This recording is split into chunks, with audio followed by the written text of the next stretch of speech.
Welcome to 30 Minute Reviews. I am Adam. So, Friday, which means we have The Favorite, which is a movie that came very highly recommended to me from Peter. It's another director by Yori Lagrimos, whose name I think I just butchered royally. And again, it's another movie that I don't think is going to win Best Picture. I think the Best Picture race comes down to really two movies, Roma and Green Book, which the only one I couldn't see because of logistical issues is Green Book. So I don't think that, I have a feeling that one's going to be lost in the shuffle a little bit, for me at least. But I still think that one's going to end up winning. Yeah, but BlacKkKlansman, I think we also include in the conversation. The Favorite was really good, though. I did really like The Favorite.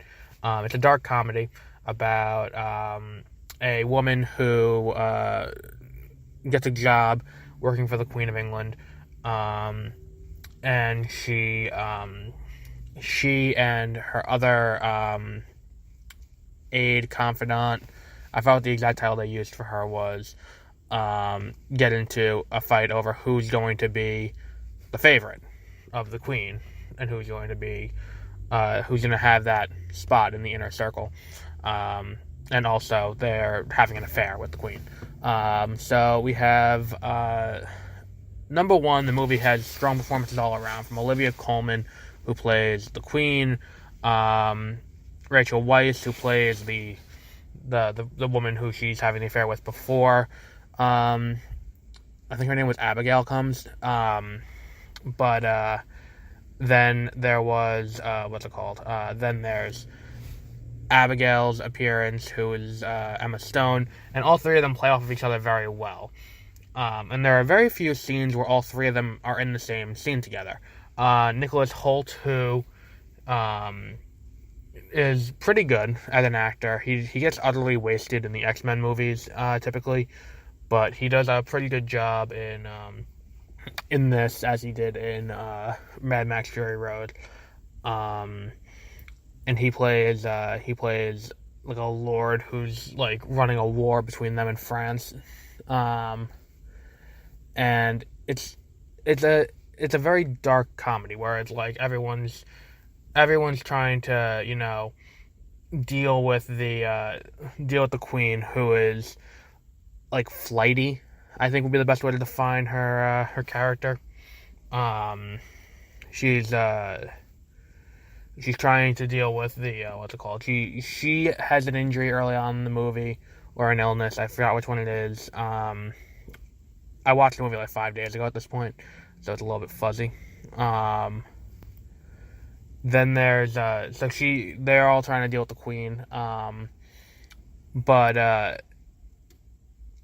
I think that the movie goes out of its way to show that neither of them are really the good guy.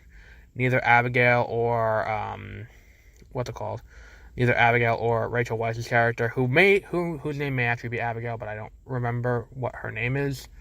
The names are all kind of mixing it together, but they don't make anyone look like the bad guy. They're all trying to take advantage of the Queen, who, due to her nature, is just basically whoever's nicest to her is who she's going to align with, and that's what everyone's trying to take advantage of. It's like Rachel Weisz just, I think, has the strongest case for actually liking the Queen and actually, liking her as a person. But Abigail wants to use it to reclaim her status as a member of nobility that was lost when her father traded her away for a debt. Like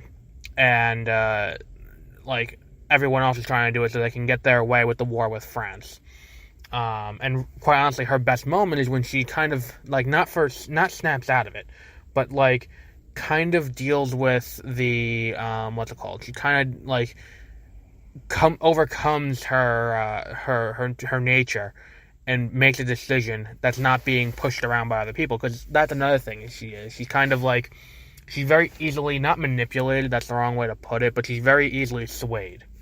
And what everyone else wants to do around her, basically whoever the loudest voice in the room is the one who reigns supreme. And that's what she goes with. So when she comes up and has her own functioning voice of what she's going to do, if I remember the movie correctly, that's probably her strongest moment as a character. Olivia Colman the whole way through plays the character very well. Who else is there? And what else is going on in this movie? And I think this is kind of like the hell or high water of this year's Academy Awards. It's a movie that's very straight up, very in your face. It's a very nice production design. It's funny. It hits all the marks for a good popular movie to get nominated for Best Picture. But it doesn't really try anything. I mean, the only thing it really does is it breaks it down into acts. Kind of like, for, another movie like Clerks or any number of other movies that I've done. That's just the first one that comes to mind, where they break the movie down into acts to make it, it's kind of like a artistic feeling, I feel like, more than a decision from storytelling standpoint, because you don't really need to do that. Because it's like the story continues on. It's not like you need to have that there. Actually, you know what it feels like more than Clerks? It feels more like Frasier. Because usually the title, it'll play on something that's going to happen in the next bit. And that's what it feels like. It's like on Frasier when they would have the episode title, the subtitles before each of the 3 acts of Frasier, or for an episode of Frasier. And the humor is smart, and this is probably one of the most straightforward movies that's up for it this year, which is why it's probably not going to win, and the same reason why Hell or High Water didn't win. It's a functionally well-made movie. It hits all the marks, but it's like there's no nuance to it. There's no depth. There's no deeper meaning it's really trying to portray. It's just kind of a good movie, and that's perfectly fine. And if you haven't seen it yet, you can definitely get this on digital. You have to buy it digital now. You can't rent it digital because it's not on a DVD yet. But if you wanted to pick it up, you can get it on Amazon for like $15, which I think was definitely worth it. It was a very entertaining movie, very well made. And we will wrap it up there for today with the favorite. If you haven't seen it yet, please go see it. And yeah.